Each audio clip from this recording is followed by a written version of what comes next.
nawala. Pia, linggo ng hapon nakatakdang ilibing ang binatilyo at pribado man ng burol, nakikiusap pa rin ang pamilya para sa mga dasal para ng araw ay makamit nila ang hustisya. Yan ang unang balita mula sa Bulacan. Pia? Maraming salamat sa Lima Refran, nag-uulat live mula sa Baliwag, Bulacan. Ina ng 13 anyos na binatilyong sangkot sa pamamaril sa Mosa, Pampanga, itinangging sa kanya ang kalibre 22 na ginamit sa krimen.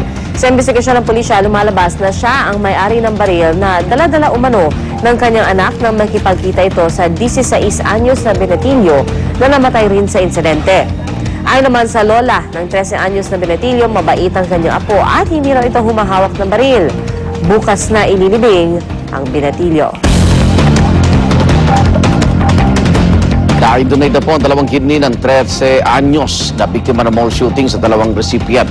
Dahil sa IMAC naman ang kanyang dalawang kornea. Narito ang report ni Steve Dailisan. Ang pagkamatay ng 13 anyos na binatilyo sa SM City, Pampanga ng Martes ay inaasahang magdudugtong sa buhay ng dalawang tao at makakapagbigay ng liwanag sa paningin ng dalawang iba pa. Ang dalawang kidney raw ng binatilyo ay na-transplant na sa dalawang recipient. Nasa iBank naman na raw ang dalawang cornea niya. Na-harvest ang mga ito bago bawian ang buhay ng binatilyo. Itong mga potential recipients na ito, meron na silang mga workup, no? And then, ang gagawin lang natin, yung blood samples na nakuha doon sa donor, ima-match po sa potential recipient. Depende doon sa kung sino yun nandun sa listahan na ito. Yung pinakamataas na risk, yung tinatawag na rejection, no? Yung pagka hindi tinanggap nung katawan, nung pinagbigyan ng organ, yung sinalin sa kanyang organ. Gusto rin sana malaman ng pamilya ng 13 anyos na binatilyo kung sino-sino ang mga benepisyaryo ng kidney at cornea ng kanilang anak. Pero di raw ito pinahihintulutan ng batas. Dapat daw confidential ang donor at recipient. Pwera na lang kung magkamag-anak sila. Usually hindi na pinapalam dahil nga po ayaw natin magkaroon ng financial transactions between the recipient and the donor. Gusto rin sana ng pamilya ng 16 anyos na lalaki na kasamang nasawi ng 13 anyos na i-donate ang ilang organ ng anak. May napili raw na recipient pero hindi raw handa mga ito kaya't hindi na natuloy ang pag-harvest ng mga organ. Hindi naman daw pwedeng ibigay ang organ sa iba kung hindi pa hihintulutan ng pamilya. Ang hihinayang din kami kasi hindi nga sila pumayag na ibigay kahit kanino, no? Ngunit kailangan namin igalang yung karapatan at yung gusto ng pamilya ng pasyente. Kaya hindi na po namin sila pinilit. Sa ngayon, halos 1,000 raw ang nasa listahan na naghihintay ng kidney donation. Malaking tulong daw mga on-the-spot organ donors. Sila kasi yung may malulusog na pangatawan pero biglaan naman ang dahilan ng pagkamatay. At kahit na minsan, sa hindi maganda nagtatapos ang kanilang buhay, nagiging makabuluhan naman daw ang parte ng kanilang katawan dahil nagiging daan ito para dugtungan ang buhay ng mga nangangailangan. Para sa unang balita, Steve Dailisan reporting.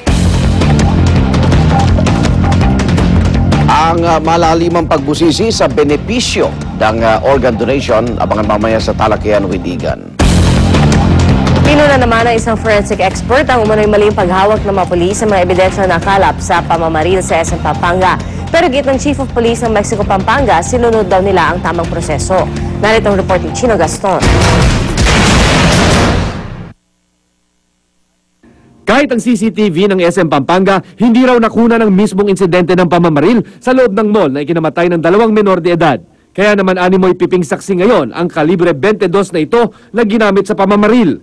Maaari raw na taglay nito ang iba't ibang fingerprints, kabilang nasa taong nagpaputok, mga posibleng nag-abot sa kanya, pati na raw ang may-ari nito. Ang problema, ilang beses na itong hinawakan ng mga hindi nakagwantes. Bagay na taliwas daw sa tamang proseso ayon sa forensic pathologist na si Dr. Raquel Fortun. Basic yan yung physical evidence, hindi mo basta-basta yan hinahawakan. Hindi mo dinidisplay. You're putting these pieces of evidence at risk kasi pagkakuha mo actually sa scene, dapat yan nakabalot na. Pero giit ng Mexico Pampanga Police, matagal na raw nilang napag-alaman sa investigasyon na galing ito sa 13 anyos. Ang pagtukoy naman sa kung sino ang nagpaputok nito, malalaman daw sa isinagawa ng paraffin test. Na ang resulta ay hindi pa rin daw lumalabas. Yung baril, Hindi lisensyado ang baril, kaya posibleng maharap ang may-ari nito sa illegal possession of firearms. Pero hindi lang ang mali umanong paghawak ng murder weapon ang napuna. kundi maging ang pag-handle sa duguang t-shirt, suicide note at iba pang gamit na natagpuan sa crime scene. Batay sa PNP Operational Handbook, oras na makolektang ebidensya, dapat ay i-turn over ito agad sa pangangalaga ng crime lab para mapanatili ang integridad ng ebidensya. Git naman ng Mexico Police, wala raw nangyaring mishandling ng ebidensya. Right after na ma-receive yung report, yung mga first responders natin, so secure area, nag-coordinate tayo doon in coordination with the SM malls. Then pictures yung nakuha, tapos nailagay sa mga dapat kalagayan, mga evidence ng mga custodian natin, yung mga na-recovered na evidences. Pero ang pinakapinuna ni Fortun ay ang pagpapakita raw ng isang pulis sa kung paano maaaring itago ang baril para di raw mapansin ng security guards. Baka raw kasi gayahin ito at mauwi pa sa tinatawag na copycat crimes. Responsibility to ng media. Kapag kayo ay nagre-report ng mga karahasan, nandun yung risk na may gumagaya. Sa pagpapatuloy naman ng investigasyon ng mga pulis, natuntun at nakuna na rin ang statement ang sinasabing third party, ang bago umanong karelasyon ng 16 anyos na biktima. Sa FB niya, na kausap niya, sinasabi niya na lonely ako, nag-break na kami ng mahal ko, di ba? So, with that statement, we can say na they are in a relationship. Para sa unang balita, Chino Gaston reporting. Southern Luzon Bus Operators Association desididong isulong ang hiling na dagdag pasahe sa gitna po ng nakaambang pagpapataw ng VAT sa toll. Darito ang report ni Julius Segovia. Ang impact niyan, tataas lahat, domino effect. Sa hanay naman ng mga buses, ipapatong yan sa mga pasahero. Mas matinding pagsulong sa nakabinbin nilang petisyon para sa dagdag pasahe patungong Timog Luzon. Yan ang banta ng Southern Luzon Bus Operators Association o Soluboa sa muling nilang pagkasa ng caravan bilang protesta sa